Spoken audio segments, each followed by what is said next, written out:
Yo, what's going on, guys? It's your boy. Welcome back to another video. Today I'm going to be talking about an upcoming film. I'm very, very excited. I don't know if you guys know this. I'm a huge Marvel fan. I have a giant Marvel, shrine back there.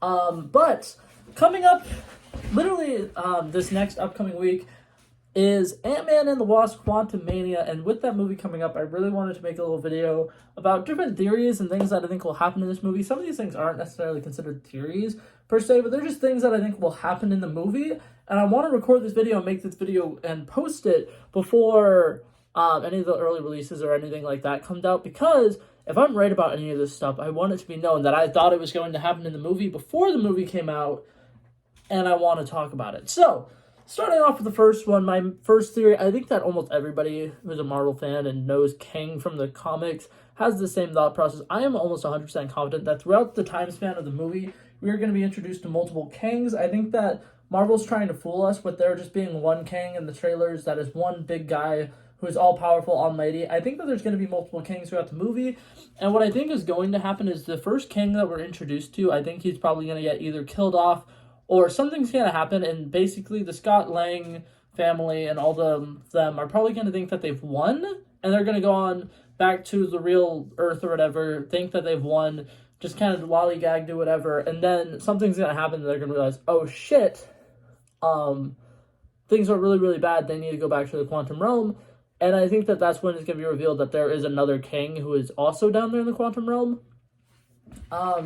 So that being said, I think there's going to be multiple Kangs. A lot of people think that there's going to be multiple Kangs, but it's going to be like one of them is the big bad for this movie. He's going to lose throughout the movie, and then in the end credit scene, they're going to introduce another one. I don't think they're going to do that, but I wouldn't be surprised if the end credit scene is them introducing a Council of Kangs.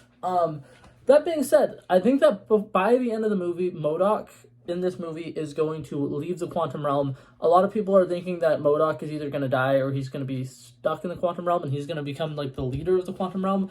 I don't think it's going to happen. I think that at some point throughout the duration of the movie, he's going to leave the quantum realm. And I don't think they're going to really show where he goes, but I got a feeling that he's going to end up tying in with Captain America 4 and the Thunderbolts movie in some way, shape, or form. Another thing, a lot of Marvel fans are very, very confident in the fact that Doctor Doom is going to show up in this. I personally do not believe that there's going to be any tie-ins for Doctor Doom. I don't think there's going to be any tie-ins for Fantastic Four at all. I think that the biggest and closest thing we'll have to a tie-in with Fantastic Four is if they show that Kang is a descendant of Nathaniel Richards. I think that that's the furthest they will go.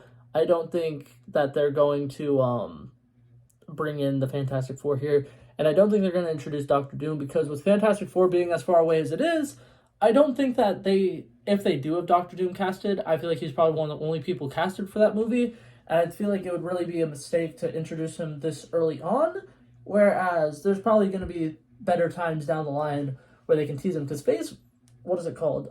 Fantastic Four, I'm pretty sure is the first movie of Phase 6, and this is the first movie of Phase 5. I feel like they'd be really dumb to throw him into this and introduce him this early on. Okay, my next theory here, some of you guys might disagree with this, some of you guys might think that this isn't the most likely thing to happen, but I think it is. I am fairly confident that Janet Van Dyne will die in this movie and that she will be killed off. And the reason I think this is because they're really hinting towards she did something when she was in the quantum realm that she's not proud of. And now they're going back to the quantum realm, it's going to be reintroducing her to this group of people. And I got a feeling that she did something to piss somebody off, and that while they are down in the quantum realm, she is going to be killed off. And I have a feeling that by the end of the movie, Hank Pym is going to be so torn apart by the fact that his wife died in the quantum realm that he's not going to leave the quantum realm. I feel like by the end of the movie, if Hank Pym and Janet Van Dyne are both alive, they're both going to be in the quantum realm, but I think only one of them is going to survive this movie, and the other one that does not survive the movie is going to stay in the quantum realm. That's my theory. I don't fully expect that to happen, but I do think that there's a good possibility that something along those lines happens. My next one, this movie is the first movie in Marvel Phase 5, and Marvel Phase 4 kind of lacked internet connectivity or whatever.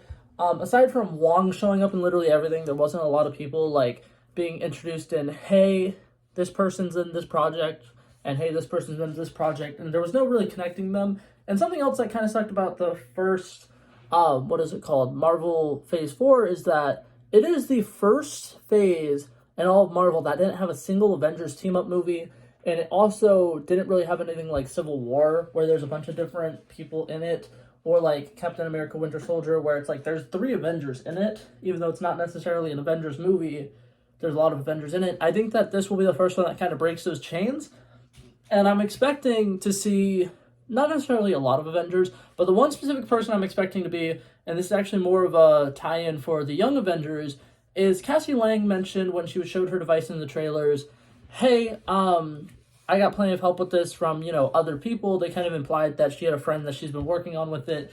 And we were just introduced in Black Panther Wakanda Forever to somebody who's really smart, really good with tech, somebody who could probably build some really cool mechanical stuff. And I'm talking about Ironheart. I would not be surprised if Riri Williams is in this movie, if she's referenced, if she is the friend who Cassie Lang built this machine with. Okay, this next theory, this one I will admit is probably my most outlandish one out of all of these. I think that this one is definitely probably not going to happen, but I think it would be really interesting to happen, and that's why I'm going to say it, and I want to talk about it, and I want to introduce this idea and propose this idea. A lot of people think that there's a chance that Scott Lang might die in this movie. Personally, I think that it'd be a really dumb move for Marvel to do. Everybody loves Paul Rudd. People love Antman. Antman is one of the OG Avengers. He's somebody who basically made it where Avengers Endgame was able to happen, and I feel like he's probably going to be one of the key players to regroup all the Avengers, because like I said, right now, there's not really an Avengers team. We don't really know who all is in the Avengers, per se, and I feel like he's a very, very big part of it, and that they wouldn't want to kill him off before the Avengers movies. That being said, I think that's something they'll want to do to show how powerful King is. I want to say, at some point throughout this movie, they're going to introduce Scott Lang to a Scott Lang variant, and they're going to become really close friends, and they're kind of going to work together, do a bunch of like team stuff with Paul Rudd, and then one of those two, obviously not ours, is going to get murdered off, and that's how they'll be like, oh, well, Kang killed Scott, and we watched him kill Ant-Man or whatever, because I don't think they're going to actually kill Scott. I feel like when they're teasing it in the trailer as much as they are, I don't think they're going to do it. I don't think it would be the smart thing to do. I don't think it's something Marvel would actually want to do. And I think that it'd be more interesting if we watch Scott die, but it's not our Scott, because it would kind of still have a very heavy emotional toll, but it wouldn't necessarily be like, oh my god, it sucks. Because here's the thing. I feel like if you kill Scott Lang, there's a lot of fans who will be so pissed that they might not want to see what happens after that. Like, they might be like, okay, well, he was my favorite character, and you killed him off, and you killed him off in his own movie. What the hell is wrong with you, Marvel? I think it'd just be smarter if they don't do that. Okay, now my last 2 predictions are kind of towards at the end of the movie. I'm not necessarily saying that they're going to be the ending, or they might be the end credit scene. This first one, I think, is just something that'll happen at the end of the movie. I think that by the end of the movie, whoever the main Kang that he's been fighting the entire movie is going to escape, but I don't think he's going to escape into our reality. And the only reason I say this is because I think it's a little early for that. I feel like if he escapes the quantum realm in this movie and he immediately is in our universe, it probably would be very, very quick for him to be like, I'm going to start conquering everybody here. Whereas if he was to get released from the quantum realm but into a different universe, I feel like that'd make a little more sense. And what I think is going to happen is at the end of the movie, he's going to escape from the quantum realm, but he's not going to be in our universe, and he's going to be approached by a King the Conqueror of another universe, and he's going to bring him to the Council of Kangs, and that's where we're going to get introduced to Immortus, Rama-Tut. All the different variants of Kangs are going to be gathered around in a little circle, having their little Council of Kangs. That's my theory for how Kang's character is going to end this movie. And then my final prediction here is an end credit scene, what I think is going to happen in the end credit scenes. So we don't have a defined Avengers lineup. I've mentioned that a couple times in this video already, but one thing that I think would be really, really cool, and one of the smarter ways to kind of tie in everything together, is if the end credit scene in this movie kind of puts into our perspective an Avengers lineup of sorts. So what I think is going to happen in the end credit scene here is Wong is going to kind of do the sparky, boom, boom, whatever, take Ant-Man and Wasp and Cassie, whatever, and kind of have a very similar end credit scene to the end credit scene in Shang-Chi, where he brings them to this place and he's like, okay, we think a really bad threat is coming. We need to reassemble the team or whatever, and kind of have like a, not necessarily like a montage of like all the different new Avengers, but kind of like show, hey, we need your help again, and then pan to show different people on their little like video chat hologram things that they do. And I'm thinking the characters that are probably going to show up in this. Bruce Banner appears to be in everything, so I'm going to assume that Smart Hulk is going to make an appearance.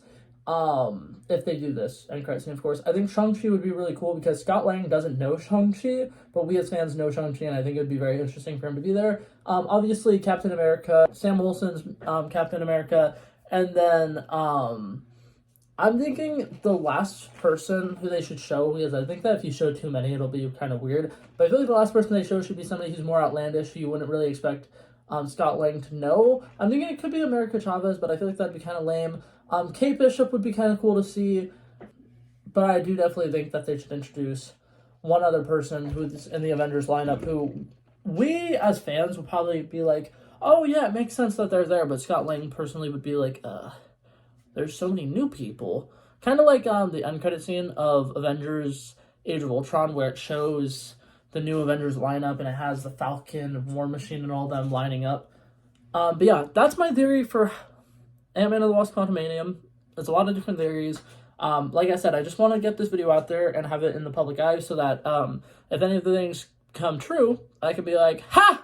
I knew it was going to, and I can prove that I knew it was going to because of this video, and this video was posted way before the movie came out. But yeah, that's it for this video, guys. Hopefully you guys enjoyed it, and I'll see you guys in the next one. Peace out.